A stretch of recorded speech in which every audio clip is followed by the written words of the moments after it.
Hey everybody, author Barbara Hinsky here with today's little live Instagram and Facebook post on guide dog graduation. So I was able to attend a graduation when I was visiting with guide dogs for the blind in California.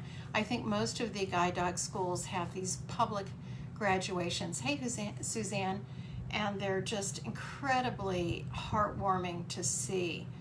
There were about 150 people in the room when I was there, and I can tell you it was just a room where every single solitary person was putting forth love and goodwill to everyone else in that room. It was, the energy of that is a rare and thing to be cherished, and I did. When you are chosen for a guide dog, and the schools will come out to a potential handler's home and review their own orientation and mobility skills to make sure that they're up to it, and see the living environment and the working environment for the dog. Are they going to be in a small apartment? Are they going to be taking subways? What's their daily life going to be like? And is this a person, what energy does this person have?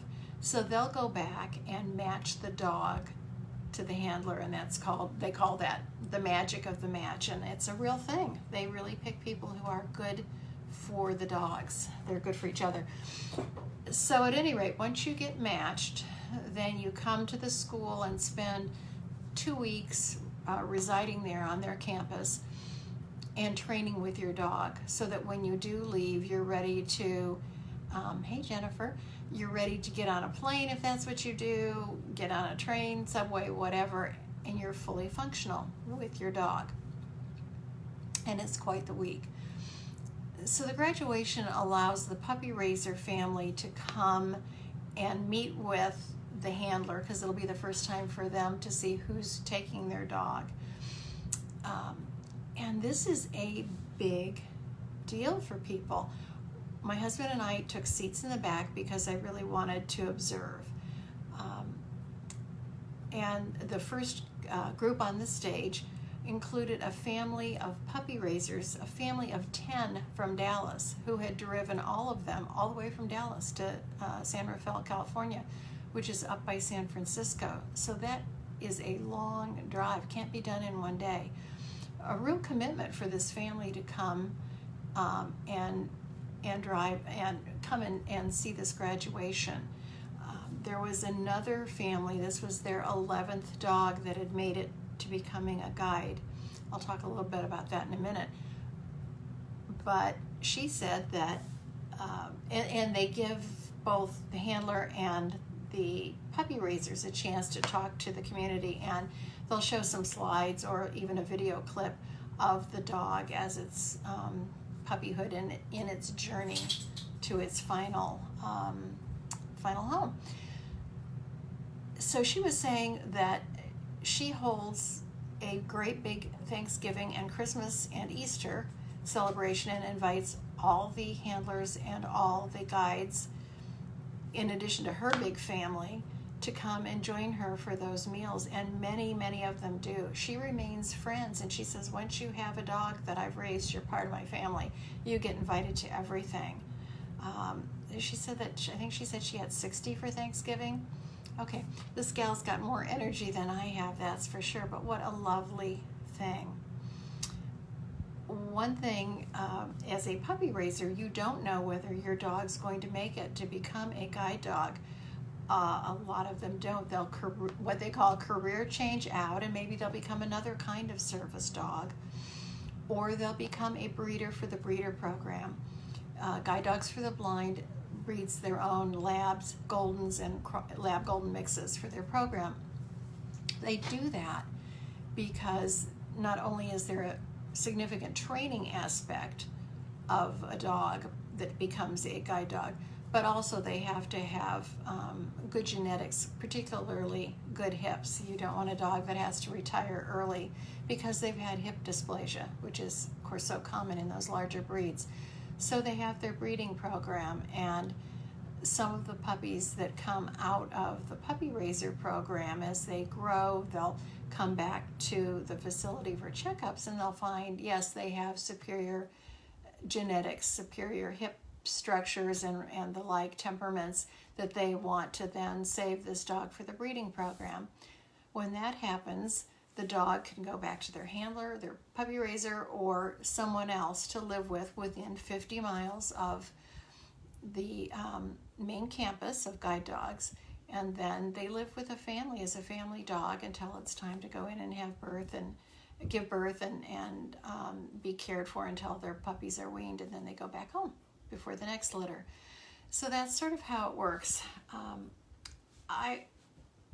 I would venture to say that every single solitary person in that room was crying. The only beings in that room that weren't real emotional, that seemed like they were bored, were frankly the dogs. They, kind of get excited a little bit at first, but then they just were asleep under chairs. And I think it was sort of, I got the impression they were thinking, okay, all right, let's get busy. Let's get going. We're ready. Let's go. Perhaps the most moving presentation from a handler came near the end, and it really influenced, I think, my commitment to the themes in my book and trying to address the isolation that the blind feel within the sighted community. This handler was a man, probably I would say in his 50s. He was a senior executive for, I think, Apple, lived in San Francisco, was impeccably dressed, looked like he had a big expensive watch on. Somebody in my former corporate life I would have called one of the suits. He was definitely, and presented himself that way. And when he was talking, he said, well, I can't wait to go to work on Monday with my dog because, and he called the dog by his name. I don't remember the dog's name. And he said, because now maybe some of my coworkers will come say hi to me and I'll have friends at work. Okay. Oh my, that really touched my heart. Years ago, I had a coworker in another department. I didn't interface with him. He was blind. And if I'd see him in the hallway, I'd just, get out of his way and I wouldn't speak to him. And not because I didn't like him, but I just didn't want to get in his way. And I didn't want things to be awkward. Well, of course he knew I was there. He could hear me. And that is one of the things that unknowing things we in the sighted community do that is not nice and it's not helpful. The appropriate thing to do would have been to call him say hi by his name and say, it's Barb from the legal department here, and then go on my day. Not treat him like he's invisible. So I learned a lot, and I was very touched by that, and I've often wondered if he didn't go in and make lots of friends. I hope so. I've had a number of people with guide dogs say, yeah, my dog is my social bridge. I can certainly see that. So that's the wonderful thing. One of the wonderful things that a guide dog can do, and even if they don't take you out and have you make friends in the wider world, they give you, how that is with a dog. A dog gives you love. So it's all good stuff. 2 days away from the launch of Guiding Emily. I'm beyond excited. So come back tomorrow and I will make my last little behind the scenes insight. Okay? Hope everybody's having a wonderful day. Take care, everybody. Bye.